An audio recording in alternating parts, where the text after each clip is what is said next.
Great. Well, greetings everyone. Thank you so much for joining us for our first ever virtual family weekend.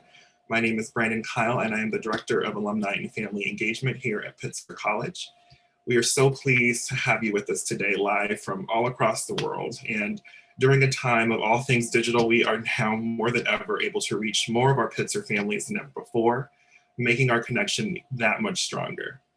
I was reminded today that our first ever family weekend, then called Parents' Day, was nearly 56 years ago on March 27th, 1965. How far we've come in building on that tradition, making some of the very best parts of the Pitzer experience even more accessible, having an even larger reach. Today you will hear from the president of Pitzer College, Melvin, as well as from key leadership representatives from Student Affairs. But before we get started, here with us today to introduce our president and panelists are two of our co-chairs of the Family Leadership Council, Shari Simon and Jamie Rhodes. Both Shari and Jamie individually are Pitzer parents of juniors and have been leading our family association for the past year. Their leadership and dedication to the entire well-being of our Pitzer community has been incredibly invaluable.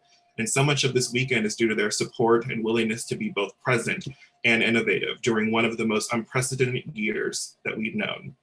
Knowing how difficult the year of 2020 would be, they continue to advocate for making the core values of the Pitzer connection one of their highest priorities.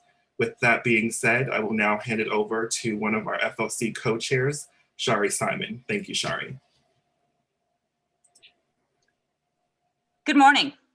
As Brandon mentioned, my name is Shari Simon. I'm here with Jamie Rhodes, and the two of us are co-presidents of the Family Leadership Council, a group that leads the Family Association and works with the college to help enhance the Pitzer student experience and to foster a strong community for Pitzer families. Some of you may not know this, and for others, this may not have fully sunken in yet, but once you have a student at Pitzer College, you become a lifelong member of the Pitzer Family Association. So for all the families that are new to Pitzer, please let me welcome you to the Pitzer Family Association. And thank you everyone for joining us in our first virtual family weekend. Jamie? Good morning. Shari and I are pleased to have the honor to introduce Pitzer College President Melvin Oliver. President Oliver, we are so excited to welcome you here today and to have you join us. We appreciate all that you and your executive team have done to lead the college through this time. These unique times have highlighted the importance of Pitzer's mission in a way that none of us would have anticipated. And your ability to advance that mission to meet these unique challenges the last 11 months has been an inspiration, truly. This morning, we look forward to hearing more from you about how Pitzer College is adapting and evolving to meet the needs of its students, and how Pitzer is uniquely positioned to prepare our students for the ever-changing demands of the world that we will ultimately face together. With that said, it is my pleasure to turn this over to President Oliver. Thank you.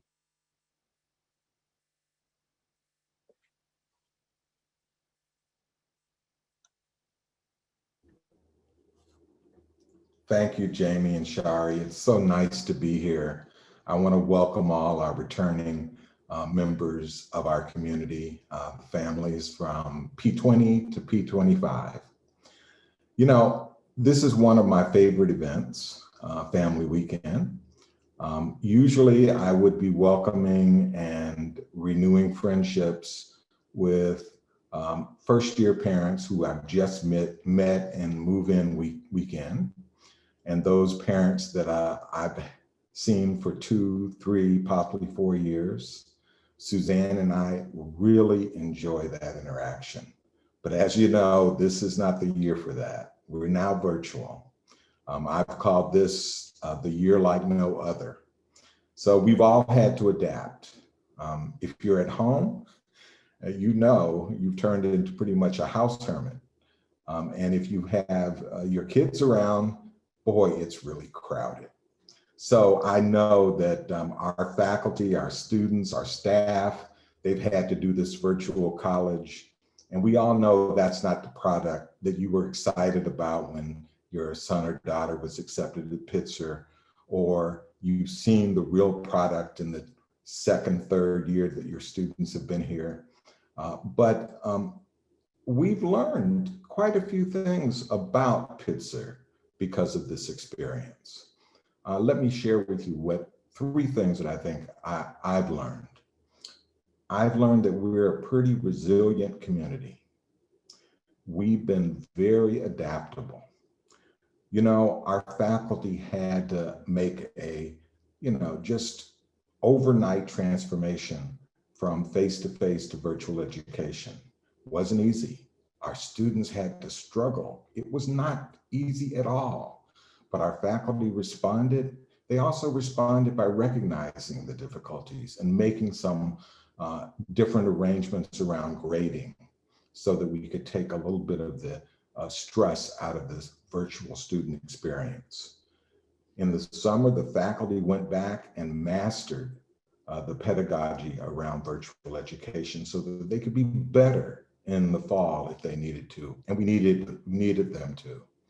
And they have really shown themselves to be super adaptable. And while many of our students have struggled, what I've been impressed with is that they persevered. They've made it through. They're not losing that time. They're going to be on schedule. They're going to make it through this very difficult time. Second, we've stayed true to our values. We maintain our low-wage workforce when other colleges who have many more resources than us essentially made the decision to lay off workers. These are members of our family. We recognize that we have an obligation to them, and our values dictated that those of us who are more fortunate would sacrifice to make sure that our low-wage workers did not suffer in this pandemic. We've also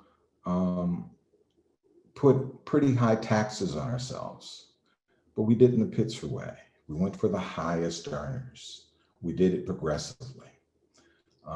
And thirdly, I'm proud of the fact that from the start of this, Pitzer prioritized the health and safety of our whole community. All our decisions were based on having the health and safety of everyone preserved. We had a COVID-19 task force that represented the whole college. I'd say for 3-4 months, we met every week. And when we didn't meet every week, it was every other week. All of us were focused on providing the kind of decision-making that would make this work if we were to ever come and be in person. So we were ready to come back in the fall. We were ready to come back in this spring. We have all of our protocols for masking, sanitation, social distance, testing, quarantining, isolation, contact tracing. We work with students to develop a set of protocols called Mindful of Each Other that students would sign and commit to if we were open. We did all this, but it was all geared to the health and safety of our community. So I'm very proud of the way we've functioned during this time. My hopes for the future, the immediate future, are that fall 2021, we're open. Hopefully with the full house. I want everyone on deck. Now, we have to be prepared. There's always a possibility that the vaccinations are not fully complete at that time, and we might have to have a hybrid situation in which, excuse me, I had a little noise in the background. We might have to have a hybrid situation in which we're not able to bring back all students on campus. But my hopes are that we will be able to accommodate everyone. Probably will still be in mask if we do accommodate everyone, but I think that we're ready to do this. I know students are hungry to get back on campus. Faculty are just dying to get back in the classroom, and we want to be with the Pitzer community. I think we're going to get there. If we're physically together, then we'll have that kind of close and direct opportunity to engage with each other and the larger Claremont colleges. That's That's what we want. That's the experience that you bargain for, and that's the experience we want to give.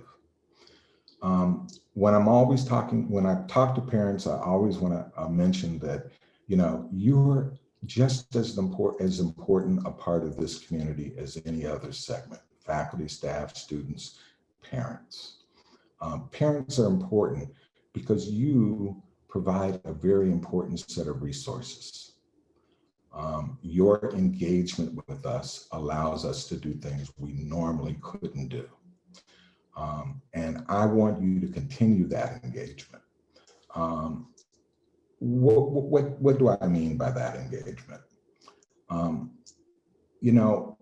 We are not a college with 100-year or 200-year history. That gives you a lot of graduates, a lot of alumni. We have alumni since 1969. So we depend on you.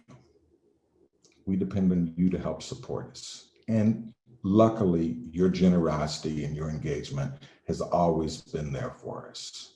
Your treasure, your talent, and your time has helped us do things we couldn't do any other way. Let me give you a couple examples. A gift from Larry and Ramesh Raskin brought the idea forward and funded our Strive to Thrive project, which provides wellness resources for students virtually. Just imagine if we had started this year and we didn't have that. It has been a godsend, and that was the idea of a parent. That was the treasure of a parent that made that possible. Let me go to one that's not as large, but really added together, it's an amazing set of engagements. Many parents provide recommendations, they sponsor, and they mentor our students in internships. These internships mean the world to these students as they think about and start careers. So those are just a couple examples. I could go on, but those gifts make such a difference. Once again, gifts of treasure, gifts of talent, and gifts of time. Let me stop there and I'll answer any questions you may have. So it looks like we have a question in the audience. Will the college or consortium be a vaccination site? Oh, good question. We have a wonderful student health services led by a wonderful doctor, Pradeep. Help me with Pradeep's last name. Jindal. You know, Jindal, Dr. Jindal. And Dr. Jindal right away applied for permission to become a vaccination site. Now, you know the bureaucracy of the vaccination issues out there, but within 2 weeks, we were given permission to become a vaccination center. The next step is to become a place that gets access to those vaccines. And the final step is to be able to be involved in the state's classification of who the vaccines go to. If we get permission for the second and the third, we will start vaccinating whoever is on our list of classified folks. And hopefully it will be the whole Claremont educational community that's employed. So all our faculty and staff. As you know, students are probably going to be toward the end of that, but we hope that by the time we start in August, that we will be able to give vaccinations. We hope all of our students come with vaccinations, but if they don't, we will be able to provide those vaccinations. That's where we want to be.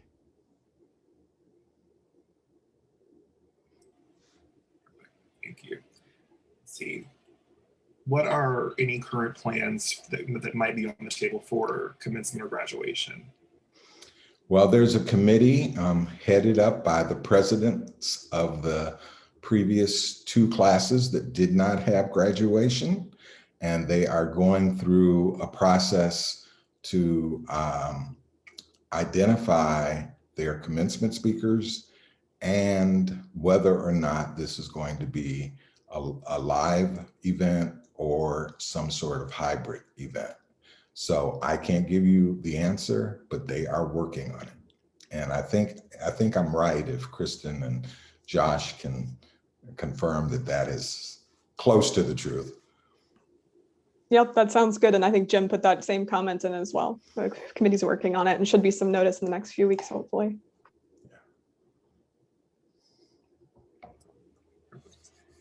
When might you decide about the model for the fall, whether it's going to be on campus or a hybrid of online versus on campus? As you know, the real decision maker on this is LA County Department of Public Health. And those of you that are in other parts of the country, you might puzzle over why LA County is so strict. But we are definitely the strictest in the country for opening. And part of that is we have a large number of colleges, private colleges and public colleges. Public health is worried about the movement of so many students into our community if it is at all a high level of infection. And as you know, LA County has been at among the highest level of infection in the country. We are pushing very hard for LA County to give us some metrics. And they can say, if the infection rate is at this level or below, you will be allowed to be open. Because we just don't like the fact that we just don't know what the decision-making criteria is. You know, it is that LA County doesn't think that we can open. And we want to know what is it we need to be prepared for so that we can look at the data sometime in a reasonable time and tell our parents, tell our community, it looks like it's going to be okay. Let's plan for this. Now, it could change dramatically and we might have to come back and say, no, we are not going to open, but we want to be in that position. A lot of, I hate to say this, political lobbying is taking place to make sure that LA County Public Health knows the importance of this community opening. Many of our students that go to other colleges across the country, they have been in session. And so parents are asking the question, why are you not in session? So we don't want to be put in a position of being unfairly targeted if we can open. So we're trying our best to apply that kind of pressure.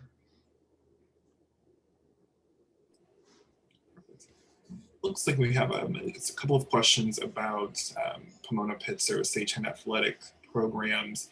Are there any updates that you can share on some of the decisions around preparations for the fall? I think that's too early right now, but I'm sure that discussions are taking place in the athletic realm. But right now, I can't give any update. Will current freshmen still have the opportunity to go on their orientation adventure? Well, we're hoping for that. We are preparing, and I think this is something that Josh is going to talk about or Kirsten's going to talk about, but we are preparing to do the full orientation experience for not only the incoming class, but our previous class that started virtually. So it's going to happen. Fantastic. To that point, President Oliver, it looks as if many of the questions are about the return to campus, residence life, so it might be a perfect segue. But before we go, I wanted to just again thank you so much for your time, and thank you for providing fantastic updates for the fall. I think we can all agree we're eagerly looking forward to returning back to campus. So just thank you for that. Okay, thank you. So we are going to hear a little bit about what's to come. Some of our residence life leadership representatives are here with us, Josta Calico and Kirsten Carrier, our Associate Dean and Director of Residence Life. We'll be providing a presentation and then opening it up for a little bit of a Q&A. So I will pass it over to you, Kirsten. Thank you. Thanks, everyone. Like Brandon said, my name is Kirsten Carrier. I'm one of our Associate Deans in Student Affairs and also the Director of Residence Life. And I brought Josh along with me today because he's the expert on all things when it comes to housing operations. And we see some of your questions coming in, and those are all great questions about how we're going to do X, Y, or Z. So we were hoping to provide a little bit of context, a little bit of preview for this fall semester. And I just want to linger for one moment on that word preview. Because this is all brand new territory for all of us. We've had many plans in place, as President Oliver has said, to bring our students back to, fill these beautiful residence halls again with our student body who we miss so dearly. And we've had those plans in place, but we still don't quite know what all the puzzle pieces are. In a meeting yesterday, someone said, I don't even know what the shape of the puzzle pieces are, which is too true. We're trying to build on imperfect information and doing the very best we can to try to provide updates, try to provide some kind of a shape for what the fall could look like with imperfect information. And so I want to just make sure folks know that we're kind of treating this today as a focus group of sorts. We've had a chance to talk about this particular kind of our vision for the fall semester with at least 5 groups of students so far. With our student affairs leadership team, we're talking with the COVID-19 task force next week as well about this to make sure we're all feeling like we're on the same page about how we think we may move forward. But just that big old caveat up front, this is not a promise. This is not exactly what's going to happen for the fall. No one can say that. And I know we've all been living in that, world of gray area this past year. So I just want to make sure I did say that up top. These are some of the topics we're going to cover today. There's my big COVID-19 disclaimer up front, just to make sure we say that nice and clear. We'll talk about some changes. I'm well aware we've got families here from across the classes. So whether you're a family from a new incoming student or someone who's been here already, we're hoping to give you kind of 2 things, and that is kind of what is the usual process, so that you've got a little bit of kind of what do we usually do, so you know that for this year and for the future, but also kind of what are we thinking is going to have to change in that process. So those are the 2 pieces we're talking about today. So this is just the rundown of what we hope to go through today. Just to echo one more time what President Oliver said, we do need that LA County guidance in place. We need that permission to reopen. We need them to tell us exactly what kind of protocols that we need to have in place before we can make some big decisions. But please rest assured that those are all on paper, written down, and those are things we've been working very diligently on, whether that's in the COVID-19 task force. It's a group of students, staff, and faculty that have been really debating these things, staying up to date on guidance and what is coming down from national, state, and local levels. That group is very mindful of how we approach this, and being respectful of other colleges across the nation have had to make different decisions, and really having to stand behind how we're doing things. And so making sure we have that collective conversation about that decision-making process. So everything we say is based on what we know now and what we think we are projecting into the future. And I really appreciate how President Oliver said we're trying to get a full house for fall semester, and that is what this entire thing is predicated on. We are really hopeful to bring lots of students back to campus, again, hopefully with whatever distancing, whatever protocols we need to have in place, hopefully with lots of vaccinations in place as well. But what we're about to run you through is based on a full occupancy model. And so in the case that in the middle of the summer, LA County says, you're going to have to go with a hybrid model, not a full occupancy, then we are going to have to revisit this plan and discuss it again. So please keep that in mind. And you may ask yourself too, why are we talking here in February about next fall housing already? And this is our typical timeline when it comes to housing processes. We start getting the word out in February and March. We usually complete the housing process in April, and we are a little unique amongst the Claremont colleges that we have a lot of students who do live off campus in the local area, and those students need to start signing their leases and start committing to where they want to live off campus. And so that is one reason why you may not hear that the other Claremont colleges are talking about housing yet. We're starting to talk about it because we do still need to commit to live in the local off-campus area. So I just wanted to emphasize that's kind of why we wanted to wade into this territory now. I hand it off to Josh here for a few updates for fall. Hello, everyone. My name is Josh Skacker. I'm the Associate Director of Residence Life. Hello and good morning. Kirsten said if plans need to change, we'll go back and rediscuss, replan. We've done that many times. So, this is what we are currently planning for right now for fall 2021. Class-based living. So this is sort of the, we've always offered a first year experience for our students. And in terms of these labels, this is for sort of rising, sort of for fall 2021, rising sophomores, rising juniors, rising seniors is how I'm talking about it. So we've always offered a first year experience in our Pitzer, Atherton, and Sanborn buildings. You see POS there. We expect that class to be larger. So we expect them to go into another one of our buildings, Scandera. What do we do with our rising sophomores, right? They have been at home with you all or not on campus. And we really want to provide them that experience that is a hallmark Pitzer experience of having a year together. And so with that in mind, we're thinking about a sophomore year experience in the rest of West, East, and Scandera halls. We've shopped that around and some of our sophomores have different expectations and want to go off campus. So we decided to make that an opt-in process for now. Whatever is remaining out of the first year experience and the opt-in process, and I'll talk about some more processes as well, in West East Scandera, by the time our rising juniors and seniors and whatever sophomores didn't opt into that process, it's the rest of our housing stock is available to them. Mostly our Mead building and our CCA building. And then of course, off-campus process is going to be seniors, juniors, and sophomores, whoever is applying, and we'll review those applications. A new change we definitely know is going to be a factor to some degree is quarantine housing in terms of supporting our students who may be exposed or do test positive for COVID-19. In terms of the housing stock that's impacted, that's going to be ultimately part of the recommendations from the LA County Department of Public Health, but that's going to be a factor that impacts our housing stock. We're moving to a universal room rate as well. This was before we did the closure.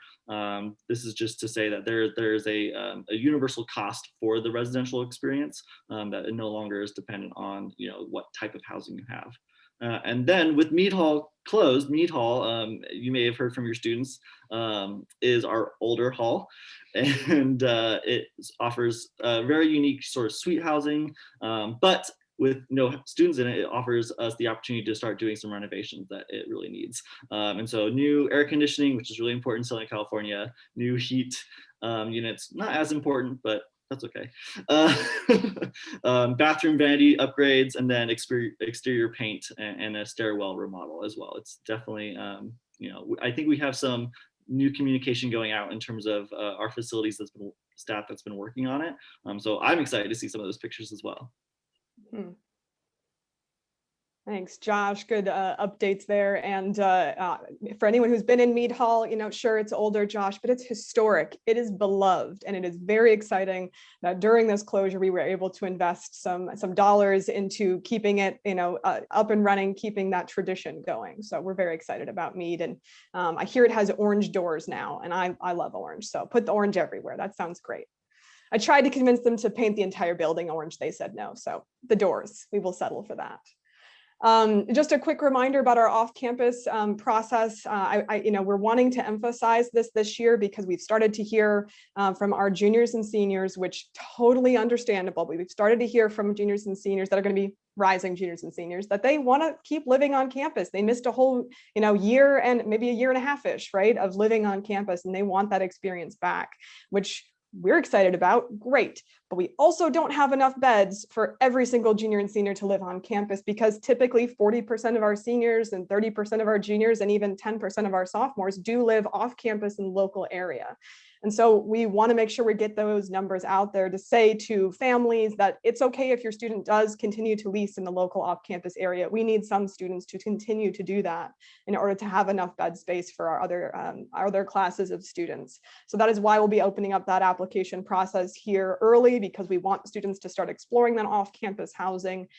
We have a great off-campus housing guide that'll help them, figure out what is available in the local area. What do I need to consider when leasing off-campus? So we definitely encourage families to talk to your students, especially if they're a junior and senior, about that as an option. A lot of pros and cons there, but something to consider. And then there are other students, those maybe who have disability accommodations, need a very specific kind of housing that would be approved to live off campus, as well as those who may be living in the local area anyways, whether that's at home or with family. That would all be approved to live off campus. And then just a note, this is for current, academic year and for the future. We do require our students to submit their off-campus address and their contact information. We're in the midst of a collection process for that right now. And so if you wouldn't mind, poking your student on, have you submitted where you're living this semester? We would really appreciate that. That is a current process that we need students to complete. And it is part of our contact tracing process, especially for students who are living here in the local Claremont area. We want to make sure we have updated information for where folks are living in case of any kind of exposure in our current off-campus student body. So please help us out with that as much as you can too. Back to Josh.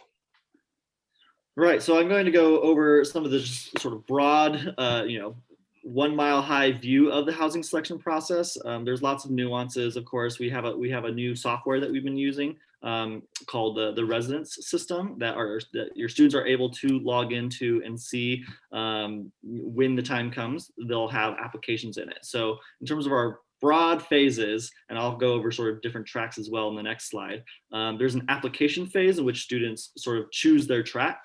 After we get application review and sort of make a pool out of that application pool. Out of that pool, students will then choose roommates and sort of make roommate groups. They'll be able to see the different types of rooms that are available to that process. And then the third phase is room selection. And these all have different sort of time stamps in a process that you'll see in our next slide are sort of distant. So it's not like it's all going to be one sort of mad rush to get it all figured out. We're going to have some time to figure this out because, as I was telling some students the other day, we ultimately really want to do this once.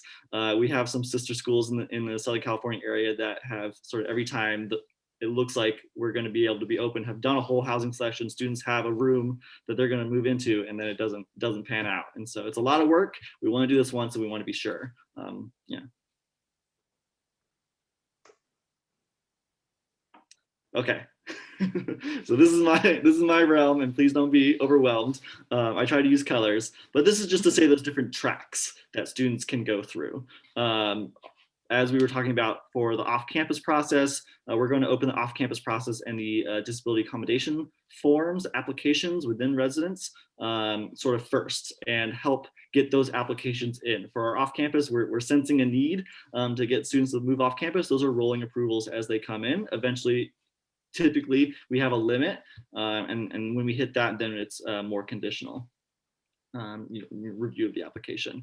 For our accommodation process, you can see we're going to have that process open, and then as much as you can tell your students if they expect to go through a room accommodation for a disability, the medical system we're expecting to be kind of bogged down right now. So maybe start talking to any sort of medical professional now around getting that documentation, starting that process.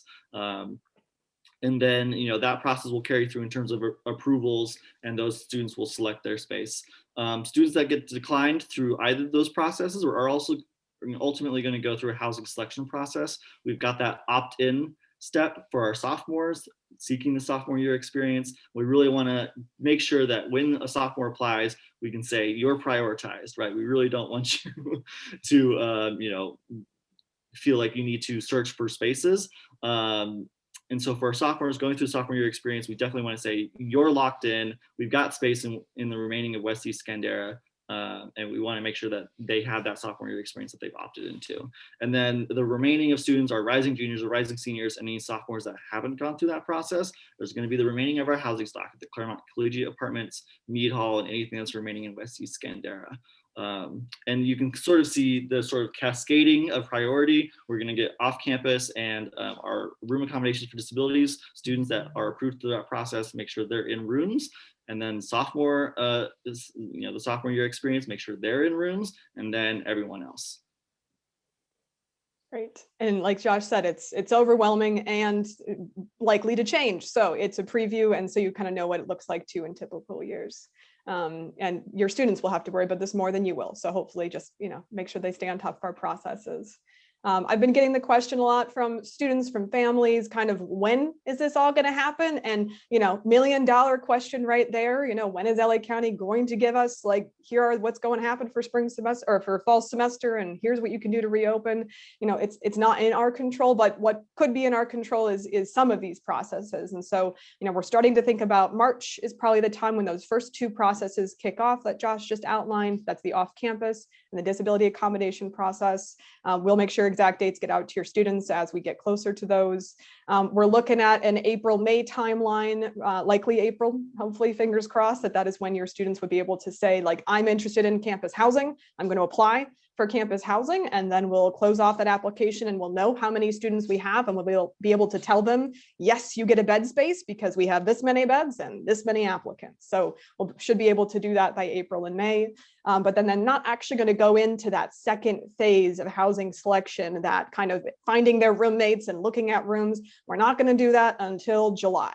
And so at least this way, your students would know, I have a bed, it's going to be on campus, or I know I'm going to live off campus and I have something that's secured, but they don't have to make those really detailed decisions about who do I trust to live with? Is that person going to be vaccinated or not? What style of housing am I comfortable with? I don't quite know what the fall semester looks like yet. So we don't want to pin them into that decision in May. We're going to wait until July, when hopefully we have a better idea of what that August, September return might look like. And so, and that's all, again, it'll be based in a double occupancy model. So if June or July, we hear it's going to be hybrid, then what we did in March, April, May have to go out the window, but it is how we're proceeding for now. So July, they'd be able to search for rooms, start pairing up with roommates and suite mates, creating those groups together, and actually selecting the literal room using our software system online. And for new students, this is actually the normal timeline for incoming students. They would apply in June and get placed in July. And so it's not too much of a change for our new incoming students. I did want to highlight that, Josh and I work mostly with residence life and housing, so we wanted to highlight a few of those processes today, but there's a lot of other planning that's ongoing, and that we will make sure we get that information out as it happens. I saw, the question about orientation adventure trips. Great question. I've been in lots of conversations with Elena Session-Goins, who is our assistant dean that works with orientation and student activities. She's got plan A through Z when it comes to what could orientation look like. And something that we've committed to is doing another orientation for our sophomores, for our folks who will be coming back to campus for the first time, but they're sophomores, right? So that's a first time for us, kind of doing a full sophomore orientation. And what would that look like for us? But orientation adventure trips are a hallmark. We want those to happen, but we want to be safe and make sure we are following all protocols as well. So it's a little bit up in the air, and we're looking at it. Folks have asked me, can I start buying plane tickets? When's move-in? I don't know. We're still working on that academic calendar. We're still looking at, what might the safety protocols need to be in place for move-in. We usually do first-year student move-in in 4 hours. It's very impressive to move 300 people into one giant building in 4 hours. It's a lot of fun. Probably not going to happen this fall. That doesn't exactly sound social distanced, moving in 300 students in 4 hours. So move-in will likely look different, and we're not going to know those dates for a while here. What will our testing protocols be? We just launched testing for staff and faculty on campus, so we'll have some experience doing COVID-19 testing on campus, but what exactly will be the surveillance testing protocol or other things for our students? Not sure yet. We'll see when we get there. We've talked about many versions of what will dining plans look like. Will it be indoor eating, outdoors? Will students get to go to the other dining halls at the other Claremont colleges? Again, a hallmark of the consortium experience. We really want that to happen, but also, not quite sure. And for those families, for our students who were here when we had to leave campus quickly back in March, we still have a lot of storage items in our residence halls, and we're going to have to be doing some shuffling, some getting those back to their owners and figuring that process out. So rest assured, those items are safe, and students have been coming to pick them up throughout the entire year. So some of them have actually have left campus, but otherwise our buildings are full of stuff still, which is great. We know our students will be back for that stuff pretty soon, hopefully. So just to give you an idea of what other things are on the horizon, and that are definitely on our mind. Lots of contact information here for you all. I would invite you to engage with us as much as possible. And, whether it's a call to our housing office during business hours, an email about a question, staying up to date on what we're doing right now. Right now, we're doing a lot of co-curricular programming and trying to engage your students virtually with our community assistants. So we are very active right now, mostly on social media. If you're not on Instagram, great time to get on Instagram. Learn a new platform, talk to your students about what they're doing and how they're interacting with the college. But we definitely want to open it up for questions, and whether that's a question in the Q&A, or if you're comfortable getting on camera and talking to us directly. A lot of what we need to make some decisions and know if we're headed in the right direction with these things is we need to hear voices. We need to understand kind of what are you struggling with in your decision-making process? What are you hearing from your student? What questions didn't we answer today that you want to make sure we're thinking about for the future? So I know Brandon's going to help us with that process, whether it's on chat or on live. Yes. So it looks like we have a couple questions in the chat, and also just if you're interested in asking your question live, you can just go ahead and raise your hand. The process for doing that is at the bottom of your screen. You should see an icon that says raise hand, but we'll start with questions here. This is a great question. Can you share any details on summer quarter for 2021 and 2022? Will there be any robust effort to capture the students who took leave, courses, global programs? And this is slightly outside of my realm in that, we definitely work closely with our Dean of Faculty colleagues and Phil Zuckerman specifically on summer school offerings. And, from what we've heard from our DOF folks is we've got, over 60 students that enrolled in that 3+1 program. So students who are taking 3 courses this spring semester and then taking one of their courses for the spring in the summer. And we have lots of, robust summer offerings because of that program. I heard we even have a Tech Science course happening this summer for the first time. So there's definitely a lot of great summer school, summer program activities to get enrolled in for credit. We aren't offering any kind of summer housing on campus because we haven't been given permission for that yet. We do have a very close working relationship with the Claremont Collegiate Apartments, and that's the CCA apartment complex that Josh spoke about before. And for those who don't know, CCA is currently open. That's an apartment complex for grad students. It's a third-party vendor that runs that. We don't own it. We lease from them and work with them directly. And we do have a group of students that are living out there this entire year who are some of our high need students that needed to move back to the area. So if anyone needed housing for this summer or for future summers, Claremont Collegiate Apartments is a great partnership that we've established. Perfect. Next question is, will incoming freshmen be able to decide their own roommates? Yeah, so one of the really cool things about our brand new software system, and I say brand new, we've had it for almost 2 years now, but we haven't had a chance to use it this year. So we're excited about that. Our incoming students have typically been able to tell us, this is who I want as my roommate, but we would still match them up with some random suite mates based on our software process. This time around, we are hoping to fully utilize the system. And so students can either have made natural connections and tell us this is who I want to live with, or they can log into the software and based on criteria like what time do you go to sleep and how clean do you like to keep your room and what are your living preferences, they can kind of shop around for other students that may have similar preferences, and then they can create a connection that way as well using our platform. And so they can then, maybe they want to find a roommate that way, but they still kind of want to get to know new people, so they want us to assign them some random suite mates still. And so we do have that kind of 3-tiered option: either who you want, or you want to shop around and make a new connection, or you just want to say, throw me in, I want to meet new people. So there's those 3 options. Okay, I have another question. Is housing more impacted this year given those who took a gap year? Will juniors and seniors have a tougher time getting housing? It's a great question, and we do have a lot of students that I would consider are kind of like between class years, and so we are going to ask students to do a little bit of self-identifying. We've got that sophomore year experience community, and really intentional for those students who've been kind of first years online with us this year to enter into that community next fall. But at the same time, we may have folks who were sophomores when we shut down campus back in March and have been on leave for 2 semesters, and really feel like they could use that extra supportive sophomore environment. So we very much invite folks that if you are feeling like I'm by credits I'm a junior, but I really want that sophomore experience, or by grad year I'm something else, please make sure you talk to us and get into the experience that you think is going to be most supportive to you.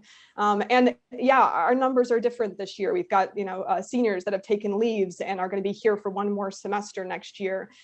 So we definitely have a different number of students that we're working with, but to respond to that kind of increased number, we did increase the number of bed spaces we have at the Claremont Collegiate Apartments. And that helps us both account for the bed spaces we've had to take offline for quarantine and isolation housing. And hopefully a little bit more of that. We have more students in our student body than we have previously. But it's still predicated on needing 40% of seniors, 30% of juniors to find that off-campus housing. Ultimately, because we are saving bed spaces for our first year students that are incoming and our sophomore students in that sophomore year experience community, our seniors get the highest priority numbers after that, and then our juniors. And so if we have way more interest in campus housing than we need, according to our current system, then it would likely be those rising juniors for next fall that maybe wouldn't be able to find housing. But things may change, and it is a reason why we're wanting to make sure we talk with families about the fact that off-campus is a very normal thing to do this time of year, and it's definitely an option we encourage folks as well, especially if they want winter break housing. We close down for winter break. If you live off campus, winter break housing is open to you, obviously, and if you don't want to travel home because you're an international student, off campus might be the way to go. So there's a lot of different pros and cons there. So I hope that helps.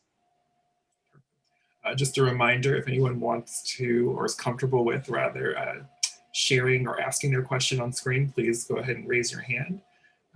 But we'll go back to the Q&A portal. When will you decide, actually ask that question. If not all students are vaccinated on their return to campus, how will that impact housing?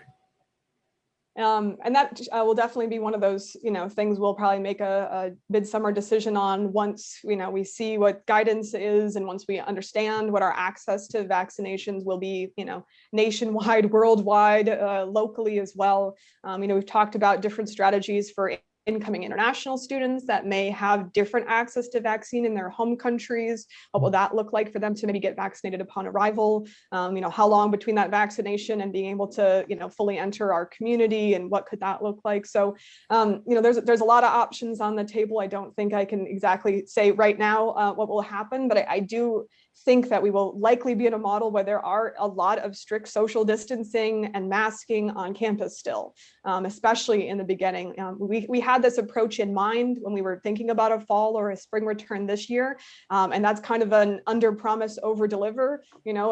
Make sure folks know we're going to be very strict up front. We're going to have everything in place, and if things are going well and campus seems to be adjusting to all these new expectations, maybe we can open more things up. So maybe all study rooms and kitchens are closed upon arrival, but after the first month, how are we doing? How are folks abiding by everything we need them to? Maybe we can open those up slightly more. So I think a lot of it will depend, but we've got a lot of levers we can play with those kind of decisions. Let's see. Will incoming juniors who want to live on campus have the option to select substance-free dorms? Great question. So it's been quite a few years now. I think it's been about 5 years since we had truly had substance-free designated housing.